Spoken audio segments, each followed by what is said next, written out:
that might be, that's going to be really, really difficult here. But, you know, Psycho did actually take the Benedetta first, so he clears out that mid wave as soon as possible, allowing Ling to kind of rotate down to get that blue, and while the rest of the team is just going to make sure, hey, I'm going to push those waves as soon as possible. Yeah, we do see a lot of pressure going on towards the 1-1 side, and I think it's still pretty much decent that we see some clear rotations on the 2-2-1 setup coming from the side of Omega Esports.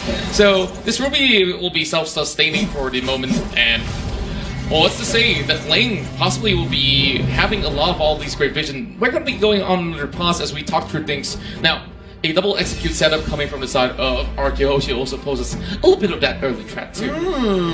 That is something to note. So yeah, now that we have a little bit more better vision on what things are looking like for both teams, this is a roaming Benedetta. So it's neither that off-tank Benedetta, nor is it like the full-on damage Benedetta. It's something in between. It's something that's looking to use parry to actually stun someone, like bait him in, so that, you know, the likes of the carry here can actually just go ham. I mean, of course, but I think the best role to call it is the mid laner, you know, because essentially what you want the Eudora to do is actually be that initial roamer, because she can't, like, Eudora can chase, sure, but who's going to initiate those picks and chances to take them out and abuse those double executes? Eudora, she chucks them all out, puts them on 1 HP, bam, press of a button, didn't have to do anything else. Oh, I'm sorry, I meant Benedetta. Benedetta and Eudora are going to be working to keep mid in control, yes. And then gotcha. Benedetta is going to be using those sword intents to actually act like a backshot, to have additional mobility, right? Like that's not fair. That is an off-kit dash. That's not in anywhere of your skills. Yeah, and of course it'll be really annoying to deal against. And RQ side of things, it's really interesting that they found out about this formula in this game 1 to try to throw the side of Omega off. But when we talk about scaling as well, I'm just looking at most of all these 1-on-1 that has been playing in the entirety of the playoffs as well as the group stages. If you just give them a little bit more room towards the late game, hey man, this thing is going to strike you apart. That's a good question now. There's a marksman on either side. You have the carry, which by the way has been a menace in every metagame she was ready for, that she was in.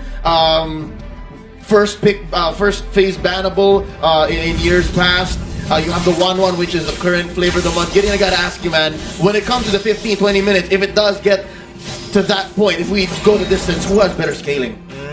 I think in these situations, people who have better scaling would definitely lean a little bit more. Actually, it's an overall thing, but hold on, let's check out. Okay, no fights going on. Okay, so when I talk about scaling, we're talking about the two main heroes that scale on either side, but you also have to kind of look at the builds that everybody else goes through. I do think RQ Hoshi scales better into the game because they have more relevant heroes in comparison to Omega, where some of them are just going to fall off completely. Yeah. And again, we were talking about like Selena. Whenever Selena is bad, she's so bad. But on the other side, good, though. Eudora though, she has a stun and it's point and click. So yeah, it's just much better. Totally understand. Right now, there's a fight that's waiting to break out, both top and in mid. I wonder, they're gonna catch one. That's going to be Flicker out. Heath burning it already 2 minutes in, and the first turtle is going to be started in by Psycho. Such a great reaction coming from the side of Heath, as he has already read the situation well enough. And keep in mind that there's also going to be that link. If he sets up a perfect attemptless on towards some of these team fights, it could be a pretty huge one out there. And when we talk about these two sides, of course, it's definitely going to be hard to tell, like, okay, which one gets activated first when we talk about the marksman. Because honestly, the carry is going to take a little bit of time before getting things like the Golden Staff or the Demon Hunter Sword or stuff like that. Yeah. But yeah, like back to what was being mentioned by Gideon, it's a little bit more easier to execute compared to Omega. Yeah, and especially at the highest levels, right? You want to minimize your possibilities of making that mistake, and the more that you can minimize it, the higher chance of more consistency you can receive. Oh, here it comes. There's going to be 4 members from RQ Hoshi coming in. Oh, and they're so aggressive. Lemon gets taken down first. Blood here charged by Hajizi, plus the turtle. Ooh. And that's going to be some revenge from Albert taking out Mr. Fundamental himself. That's going to be 2 going over to RQ Hoshi, taking down Kenji. And are they done? The answer is yes. Omega Esports don't want more of this. All I gotta say is, youch. big ouch. I mean, Omega, they saw two of their guys go down so fast. Hajisi is like, nah, get me out of here. I don't want any of that no more. Yeah, and R7 arrived at the scene and he's like, okay, Big Dragon coming through, and you know the case is pretty much close right there. So 2-1 at the very moment. Honestly, the small little lead that they are getting from the side of RQ Hoshi can still be contested right here in this sort of way, but Unstoppable Force has already used up. Ooh, defensive Electo final blow right there by Psycho, saving himself. And yeah, I'm liking what I'm seeing from Omega Esports here. They're building up their confidence. They did lose that big team fight inside the Turtle Pit earlier. They are maintaining this small gap to RQ Hoshi, about 200-300 gold. But right now, we're looking to how RQ Hoshi can kind of make that gap a little bigger. What big move will they do next? Or will they just let Omega Esports go in and make them pay with a counter attack? I think if I was in Omega's position, I'm starting to look for picks around buff timings, which is going to be like you're targeting Ling to make sure, hey, if Ling is on the purple buff, I want to look to try and punish him as he's trying to clear that area of the jungle. And if not, he's not there, let's rotate down to bottom side until they get caught out. Speaking of getting caught out here, Hajisi has just arrived, but instant response coming from Lemon just to flicker away.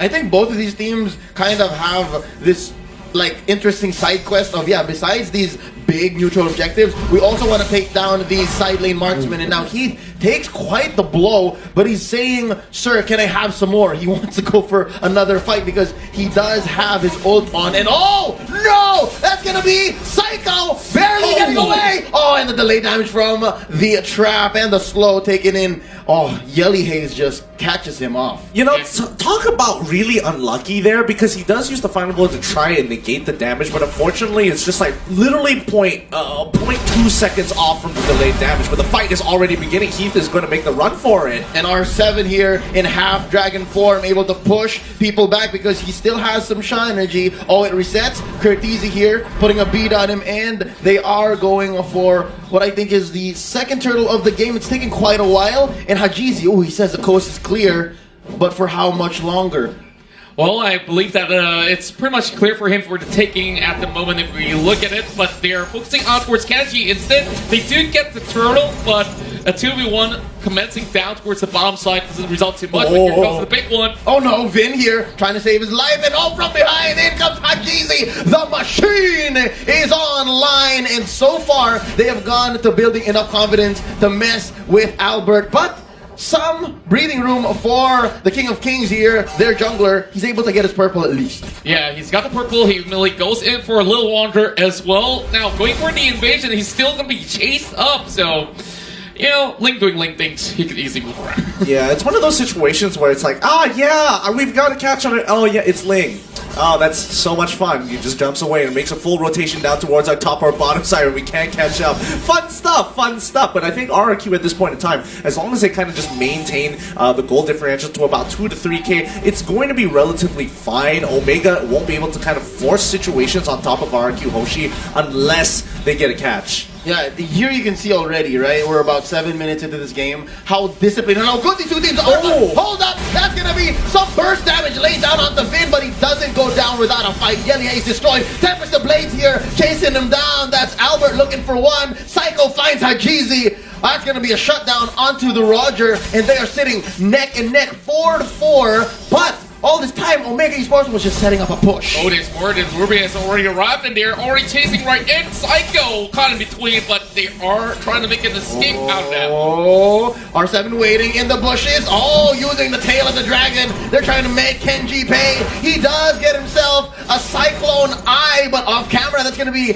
Lemon taken down. It's a marksman and marksman fight, and that's Curtizi winning down bottom. Definitely we're going to be having to look in towards itemizations as well, because at this point it's getting a lot more interesting. So Gideon, just looking at things, we've already got some big stuff coming in the way. Yeah, honestly, we're looking at Lemon, who only just has his endless battle here, but we're looking over at Cardizi. He's already got the Demon Hunter sword on top of the boots, on top of that corrosive sight. So he's going to be pretty relevant into this game. He might not be doing the most amount of damage, but at the very least, he's slowing them down for the rest of his team to kind of catch up and take out. And looking at Hajizi, he is, I guess, halfway through his endless battle as they go for this turn. turtle, the very last in the game. Ooh. Looking for it. There you go. They take the turtle, and just like that, it's a Mexican standoff. It's just who's gonna pull the trigger first, who's gonna jump in with their ults and start it strong. And I think in this situation, without R7, Omega Esports has the range advantage, especially with the reach that the Abyssal Arrow has. Yeah, and he's all the way on the other side of the map, and they already understand that. Oh, flicker right in! Ejector onto one. That's going to be Vin blasted down by 4 members of Omega Esports. That was huge. Absolutely huge. It's just a mistake on Vin's side. He threw out the stun and realized, oh, I got nothing left. I already flickered out of the way. This doesn't mean anything. And Heath just took full advantage, flickering forward, an unstoppable force. But Curtsy now going to initiate a huge fight, and that's going to be a double pickoff for Omega just to get that return kill. Look at that, 5-8, and it's only a 2K difference. It's so clinical, these two teams, the way they play. I mean, this cliche has been mentioned.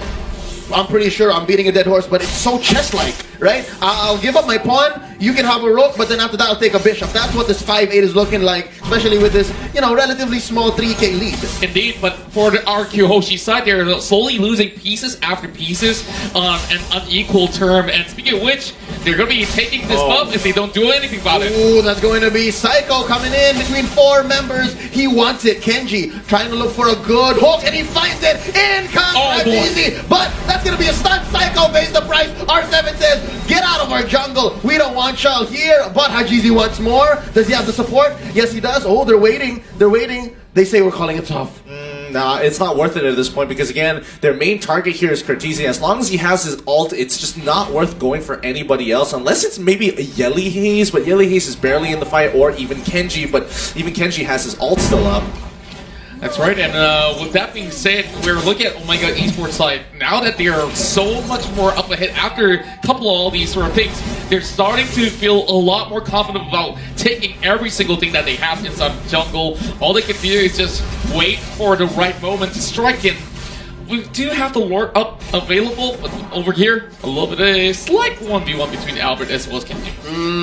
Oh, it's just the battle of swords and sights, and here comes Lemon Tempest the Blades. Barely misses. Oh, he's got some dashes here. He's trying to grab. Oh, there you go. Full range stun here by Yelly Haze. Gonna be using the dashes, trying to get out of there. Not enough to save Lemon. That's 1 for free. Oh, this is while they were going for the Lord. Psycho goes down. Happy he takes him. R7. Here comes R7. Oh, wow. A dragon helps the Lord get stolen by R7. That's going to be R7 surviving. Oh, I think it's worth it already. Crossbow of Tang. 4 members down. Traded off for the Lord. Oh.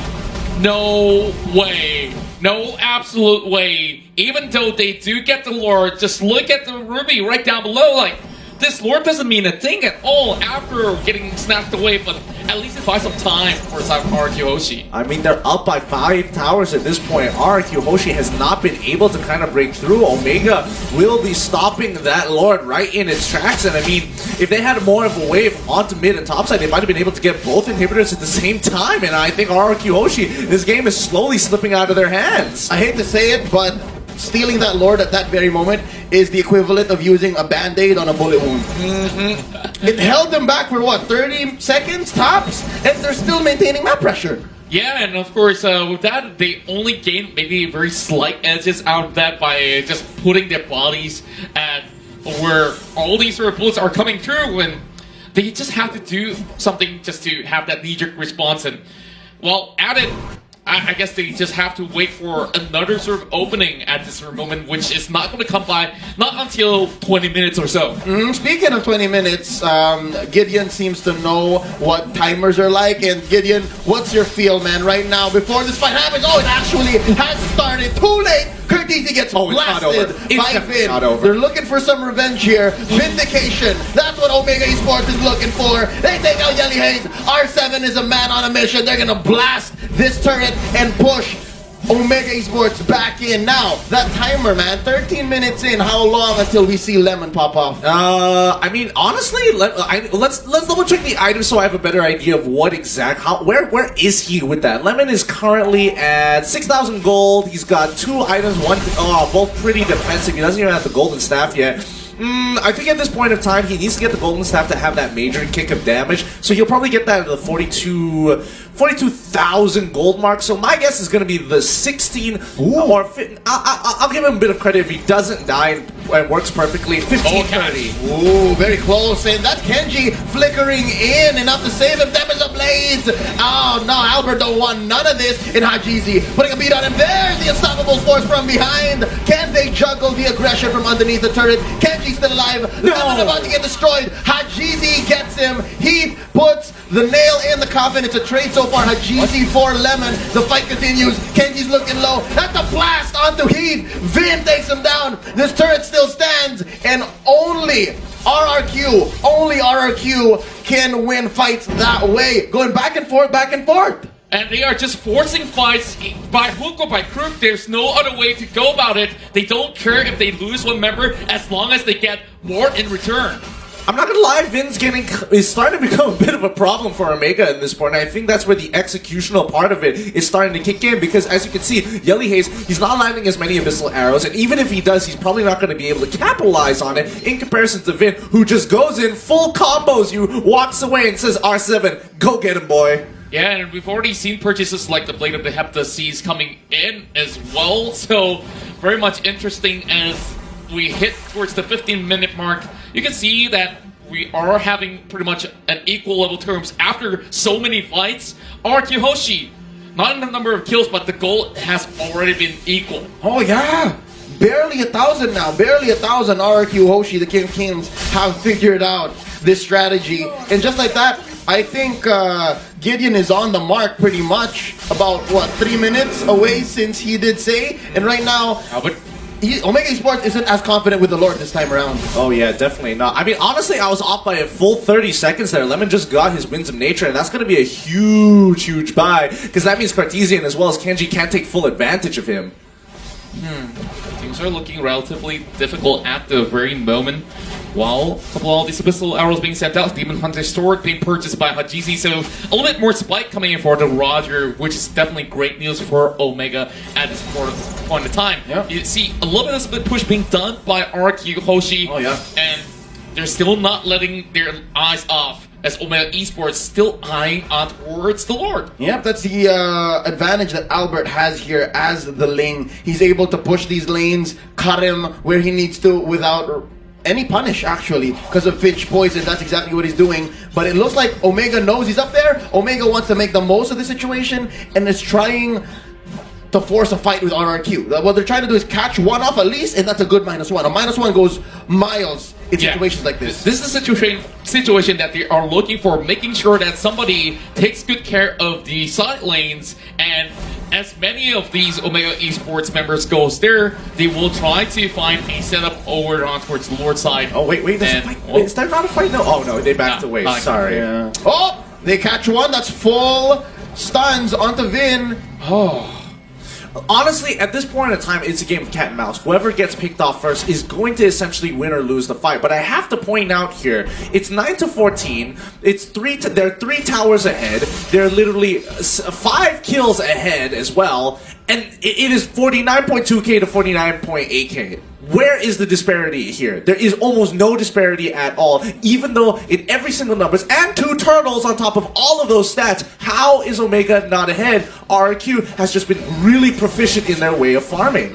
If I may build on that, it's a game of cat and mouse where neither is sure which they are, right? It's also a blind game of cat and mouse, and it's very important to check your bushes right now. And the one person or one team who has the advantage when it comes to the range and the vision is Omega Esports. Now Heath catches Psycho. Oh, they catch Kenji off guard in the Omega Esports side of the jungle towards the purple. That's a huge -1 for Omega. I wonder how Omega's gonna just recover from here. That's right, a big opening that they have managed to find just by having the Benedetta pulling all the attention, and now they fixate their attention onwards Lord instead. They want Omega to commit. Without that Ruby, things are definitely going to look a little bit haywire in this sort of fight.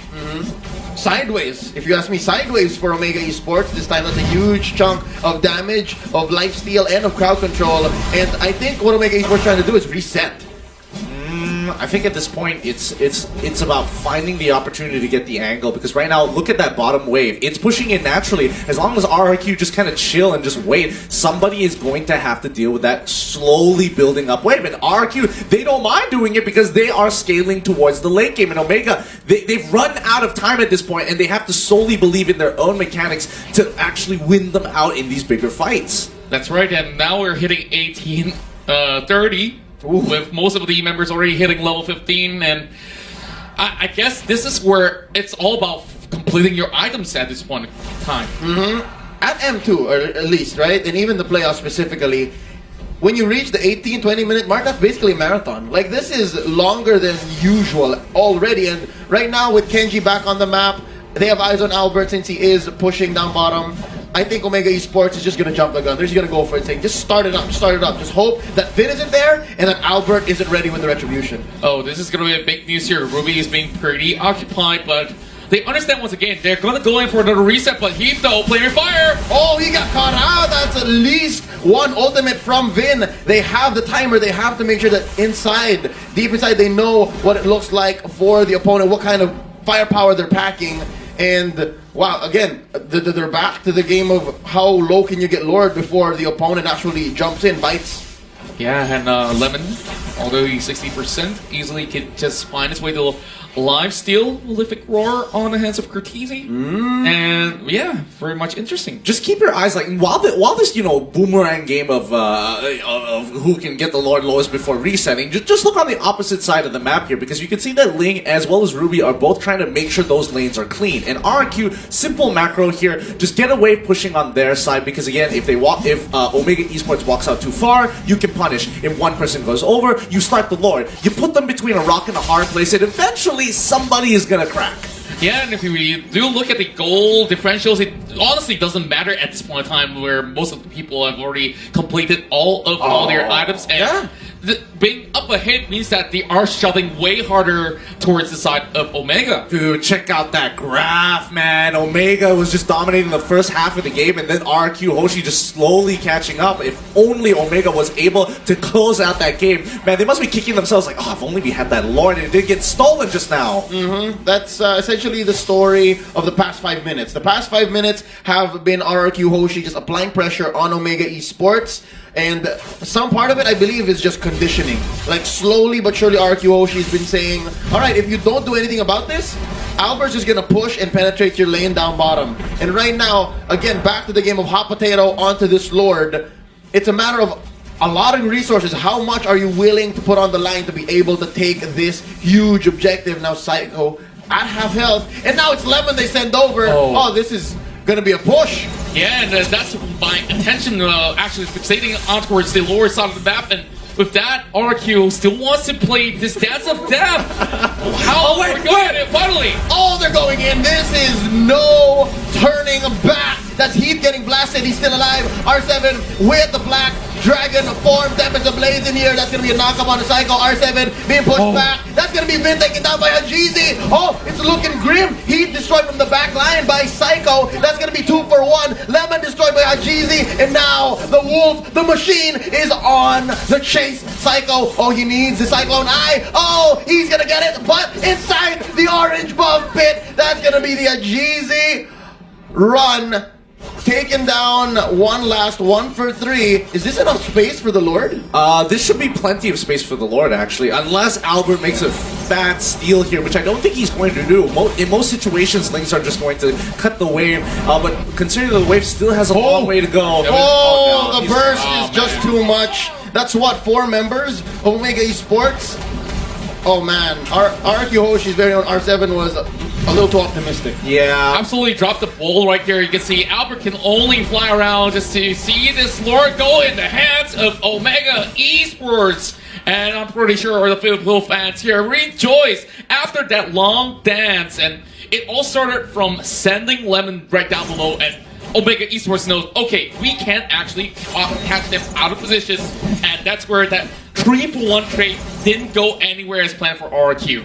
I think RQ at this point in time, it's just a game of cat and mouse, because again, There's nothing much they can really do about it in most of these situations if they put themselves too far out and they get caught out by Heath. And you know what? Speaking of Heath, in that last fight, he preemptively flickered forward thinking somebody would be further, deeper into the brush. Ends up they were standing right in front of him and he just blew his flicker for no reason. But here comes Luminous Lord. Oh, but he got away with it anyways, right? Here we go now.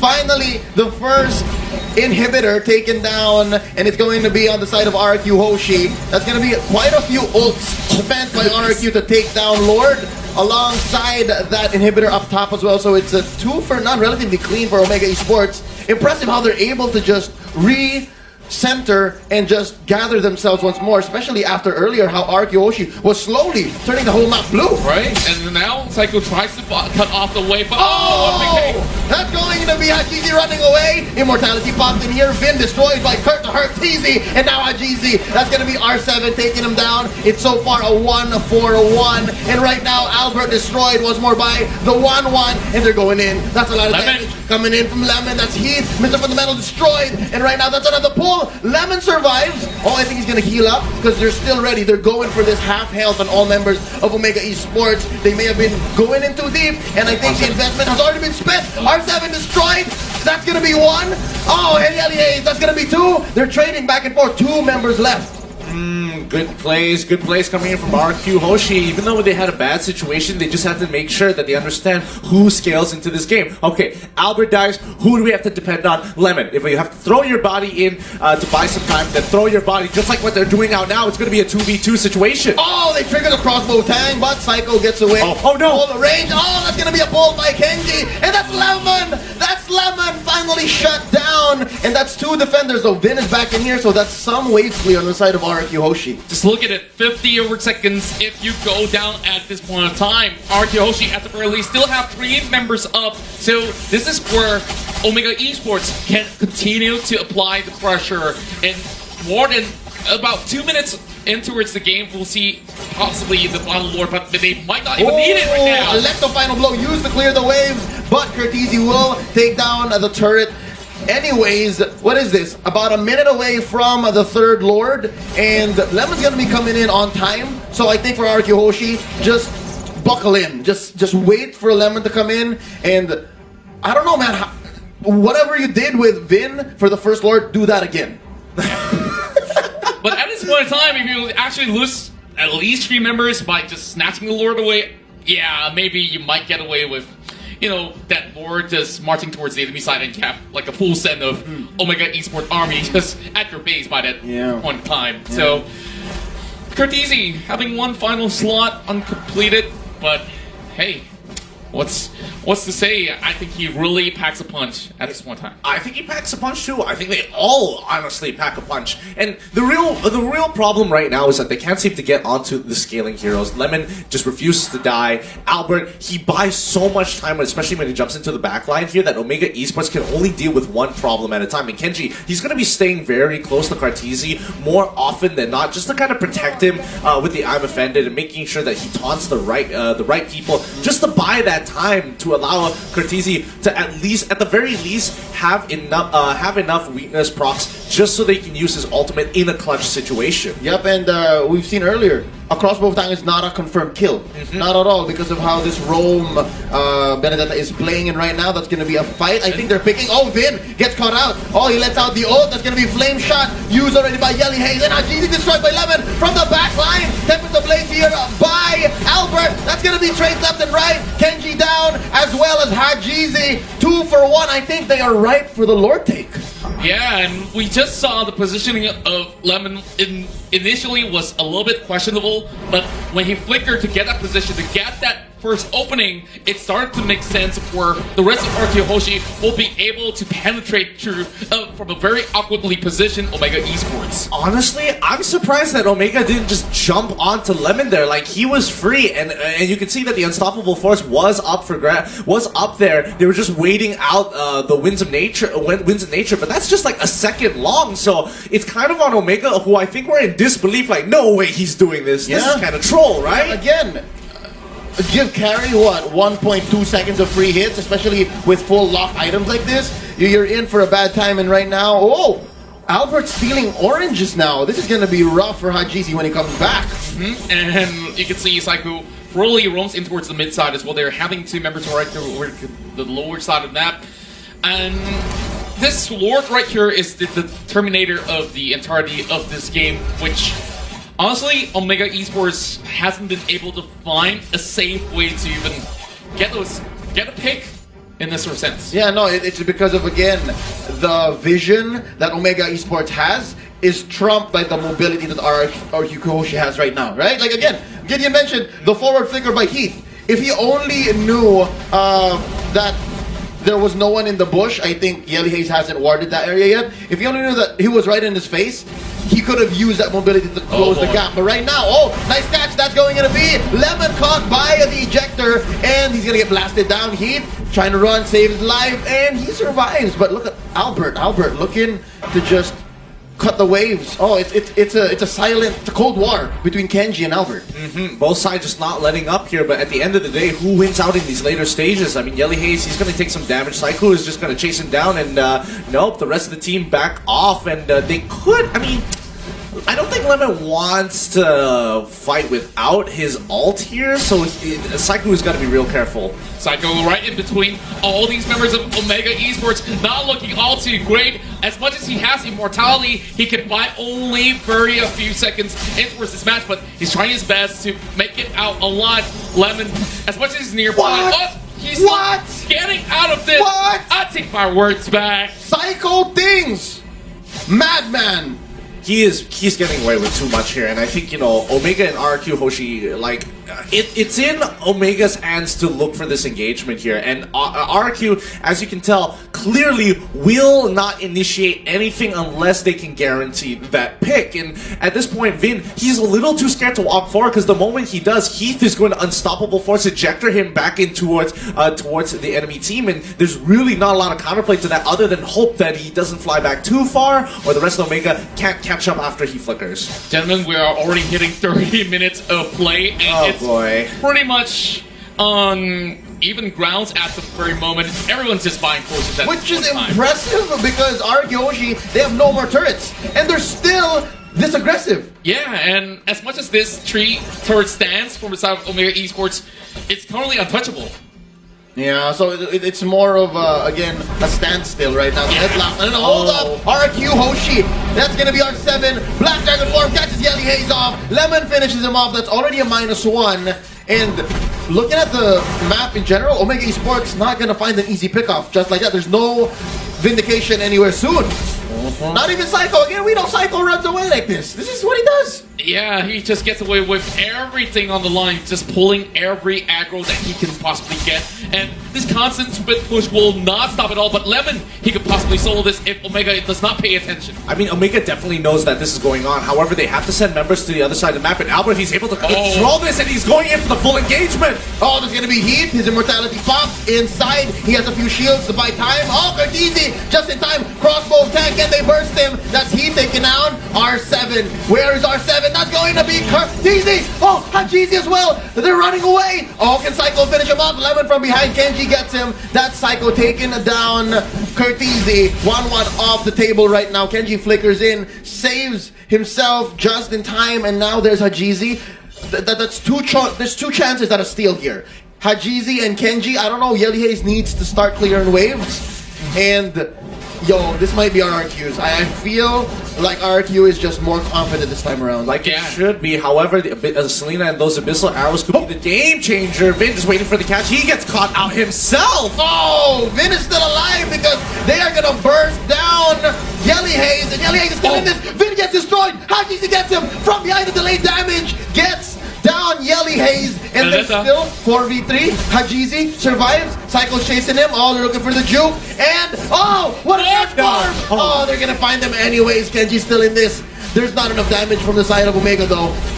Fight's still going on here. Going strong. This brawl is going to go. Kenji finally gets taken out. The ejector on the Psycho. This is finally looking good for RRQ. My goodness, Omega. They've got to be real frustrated about this entire situation. No, just look at the waves that's already pushing right in. Oh, this is something that RQ Hoshi has to watch out for as well. Again, note, they can join fights as long as they want, but if they don't manage their waves, it could end in the blink of an eye. And I think all of these long team fights, it's resulted in, again, more members of Omega coming back, but finally this is third Lord. I can say confidently, it's gonna go definitely to RQ Hoshi. Oh! Definitely. Close. I thought there was another Vin situation. Yeah, it almost could have been in that sort of sense with Heath being so close by. And unfortunately, things are starting to open up for the side of RQ Hoshi. And Omega Esports had to back away and retreat, not having Kajizi as well as Kenji around. There's so many switch of itemization going on. And we've seen the Rose Gold Meteor being bought there by Kajizi. Yeah. Kurt swapping around. That last slot is his juggle slot. Yeah, I mean, it's going to be important that teams know how to juggle their items, especially this late. Oh wait, hold on. This is the pick of the lifetime. Vin is getting chunked back, but this could be the fight that they've been looking for. Like the final blow by Psycho, trying to dive in and take out the something from behind. He is destroyed here by Lemon, and Psycho able to just maintain pressure here, just escort Lord into this inhibitor, and that's going to be Kenji getting blasted down by Lemon. Ladies and gentlemen, carry is back. That's going to be the push on all three inhibitors for Omega Esports. Curtizi taking down Vin. That's going to be a crossbow of Tang. Hajizi destroyed here. It's just a matter of time. They just need to focus down on the base. And ladies and gentlemen,